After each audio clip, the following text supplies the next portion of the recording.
and they're like very sad and depressed because what happens is when they go home at night, they're gonna be playing World of Warcraft, or they don't know anybody at Tech. They just know themselves and like 5 people they met through World of Warcraft online, and they're actually dudes pretending to be girls. So, the problem I have like with people like this, because they're sad, right? And they do this anyway. They're like addicted to this video game, or video games in general. They're doing this. They have this cycle. They just keep playing the video game. They forget about trying to build a social life that can actually like help them develop as a person and like realize who they are. But not even that. It's just like a lot of fun, and it's just like part of being healthy. Just having friends and people to talk to. And these people, they just play these video games, and they're just getting obsessed with it, and they're not happy. Well, the thing is, like these people, they don't know how to create like a social circle. They don't know how to make friends. This is something that people need to learn. And the only way to learn it is to first know what you want socially and to go for it. You have to put the responsibility on yourself to get friends to go out with you. You can't rely on your friends to go out to play basketball with you. You have to be the one that takes the initiative, that asks people to go out with you to play basketball, to go to the movies, to go to a concert. You have to be that person, because if you're not that person, no one will. Don't wait for your friends that play World of Warcraft to invite you out. You have to be the one that takes initiative. You have to be the one that sculpts your social life. You're the sculptor. You're that person, not somebody else. Take action for your life and go for it. Minute 58. Good job, Kyman. All right, let's have some feedback for Victor. Since I mentioned enunciation, what do you guys feel about that? Soshan. I think the enunciation for me, was good enough. I understood everything you were saying. Soshan, project. I understood everything you were saying. I think the enunciation was good.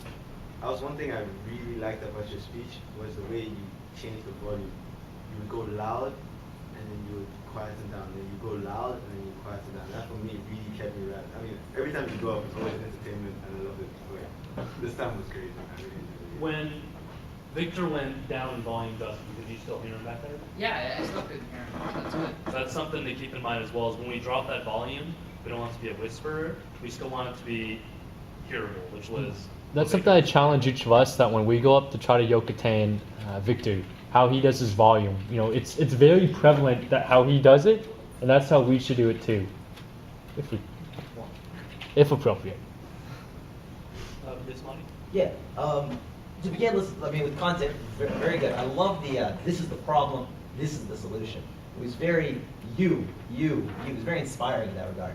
So I really did enjoy that. It was definitely it was almost terrifying, but in a good way. It's like sometimes there are those kind of speeches that really get you moving forward.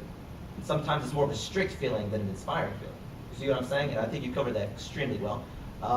As far as anything, by the way, I loved you on Sculptor. That when I heard that, I was like, okay, that's pretty clever. I gotta do this sometime. You are the Sculptor, I like that. And eye contact, which it was for the most part it was good, but every now and then when you were thinking about what to say, you'd look down. You kind of look down for a little bit and then go back up, and then look down for a little bit and then go back up. So that's just something to keep in mind. It's very faint. It's not like you stared at the floor. You just like this and then like that. And so I think that's just something to keep in mind as you go through. I think typically Victor uses theatrics a lot. In this speech, I don't think he used theatrics as much, but looking down at the floor or looking in some other direction, if it's a part of your theatrics, if you're acting something out when you're giving a speech, it's good. But I kind of agree on the eye contact for this one. He did do, in terms of theatrics, I did like that. He point. He did a lot of pointing, which really worked out because it was about you, right? It was about you were talking to the audience. It was like you were talking to each and every one of us individually almost. You'd point and you'd point and you'd point. They really put a focus on us, which was nice. Amanda, Jimmy? I would say keep your head up a little bit more. I don't know if you really looked at the ground as much from my perspective, but you were looking at the front row a lot. So that kind of made it hard to hear sometimes, or hard to understand, not to hear. Do more Kind like of this. muffle your voice a little bit.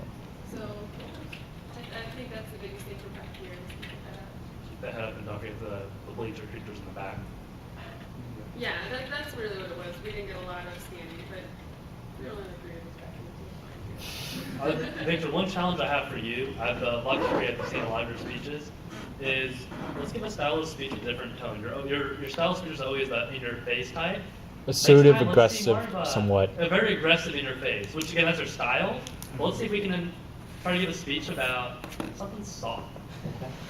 Like maybe Victor's running through Sound of Music. The Von Chomp family. That's something just a challenge, because there's nothing, I mean, it's great with what you do, but let's see if we can try to get that other side as well. Just to, for more appropriate in case in the future it's a different environment, just to kind of see that. Okay, yeah, I can try that.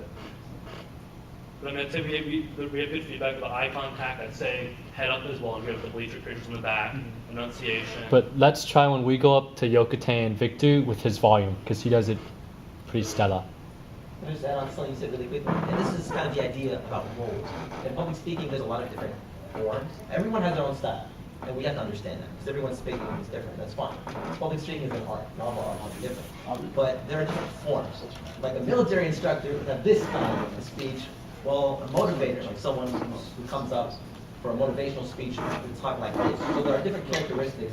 Sometimes we need to keep in mind, just in case we're trying to get our audience to give a certain point. We're trying to do something particular. That's a really good point, and that's why we want to adapt to our audience. You really had a good point. Okay, guys, I think that's it for this week's meeting. If anybody's dying to go,